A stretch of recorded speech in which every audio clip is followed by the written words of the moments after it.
माण तालुक्यातील विरळी गावातून एक महत्त्वाची बातमी समोर आली आहे। विरळी ग्रामपंचायतीतील मागासवर्गीय समाजासाठी शासनाकडून उपलब्ध होणाऱ्या 15% अनुसूचित जाती उपाययोजना निधीच्या खर्चाबाबत गंभीर अनियमितता झाल्याचा आरोप करत समस्त मागासवर्गीय ग्रामस्थांनी गटविकास अधिकाऱ्यांकडे लेखी निवेदन सादर केले आहे। ग्रामस्थांच्या म्हणण्यानुसार या निधीतून नेमकी कोणती विकास कामे करण्यात आली, कोणत्या लाभार्थ्यांना लाभ देण्यात आला, निधीचा प्रत्यक्ष वापर कसा झाला आणि खर्च कोणत्या निकषांवर करण्यात आला याची कोणतीही स्पष्ट माहिती ग्रामस्थांना देण्यात आलेली नाही।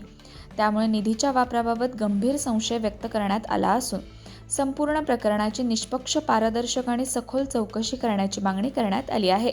यापूर्वीही या कथित गैरव्यवहाराचा निषेधार्थ ग्रामस्थांनी गावातील आठवडी बाजारात प्रतिकात्मक आंदोलन करून प्रशासनाचे लक्ष वेधण्याचा प्रयत्न केला होता।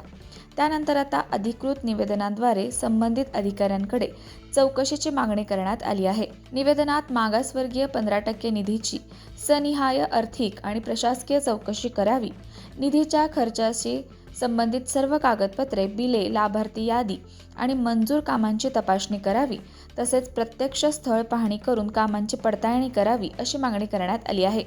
याशिवाय चौकशीत कोणताही अधिकारी, कर्मचारी, पदाधिकारी किंवा संबंधित व्यक्ती दोषी आढळल्यास त्यांच्यावर शासन नियमांनुसार कठोर प्रशासकीय आणि कायदेशीर कारवाई करावी, आर्थिक गैरव्यवहार सिद्ध झाल्यास संबंधितांकडून रकमेची वसुली करावी, चौकशी अहवाल सार्वजनिक करून ग्रामस्थांना त्याची माहिती द्यावी आणि भविष्यात अशा प्रकारचे गैरव्यवहार होऊ नयेत यासाठी प्रभावी उपाययोजना कराव्यात, अशी ही मागणी निवेदनात करण्यात आली आहे। दरम्यान या निवेदनानंतर प्रशासन या प्रकरणाची चौकशी सुरू करणार का, तसेच ग्रामस्थांनी उपस्थित केलेल्या प्रश्नांची उत्तरे मिळणार का, याकडे विरळी गावासह संपूर्ण माण तालुक्याचे लक्ष लागले आहे। या प्रकरणात प्रशासनाकडून पुढे काय निर्णय घेतला जातो यावर सर्वांचे लक्ष केंद्रित झाले आहे। जय भीम। मी इम्तियाज नदाफ, वंचित बहुजन आघाडी, आणि माझ्या बरोबर आहेत आमचे सुरेश गोरड, सामाजिक कार्यकर्ते मान खटावचे आणि त्यांचा मित्र परिवार।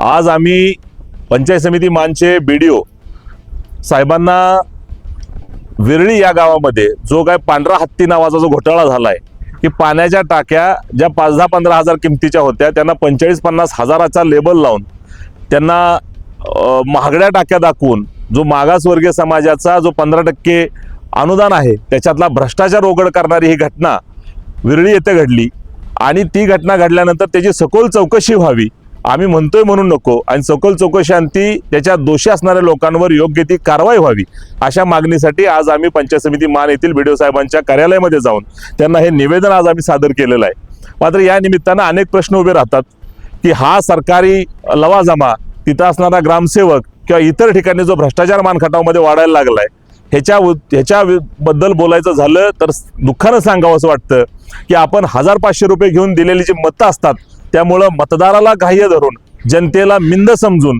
अशा पद्धतीचा घोटाळा आणि घाण करायची जी सवय ह्या प्रस्थापित वर्गाला, प्रशासनात आलेल्या लोकांना, निवडून आलेल्या पदाधिकाऱ्यांना आणि तिथल्या ग्रामसेवकांना आणि शासकीय पदाधिकाऱ्यांना लागली आहे। आपण जनता म्हणून याचा विचार केला पाहिजे आणि आपल्याला विचारात आणलं पाहिजे की आपण जे 500-1000 रुपये घालवतो आणि ज्या पद्धतीचा हा घोटाळा व्हायला आपण कारणीभूत ठरतो हे एकतर मानखटावच्या जनतेनं लक्षात घेतलं पाहिजे। ह्याच्या व्यतिरिक्त एक गोष्ट सांगावीशी वाटते की याच मानखटावच्या काही गावांमध्ये पाण्याचा फिल्टरच बसलेला नाही, मात्र 25-25 लाख रुपये बिलं त्याची काढली गेलेली आहेत, 20-20 लाखाच्या वरनं ही बिलं आहेत आणि हा दिवसा ढवळ्या हा काळा बाजार ह्या मानखटावमध्ये चाललेला आहे।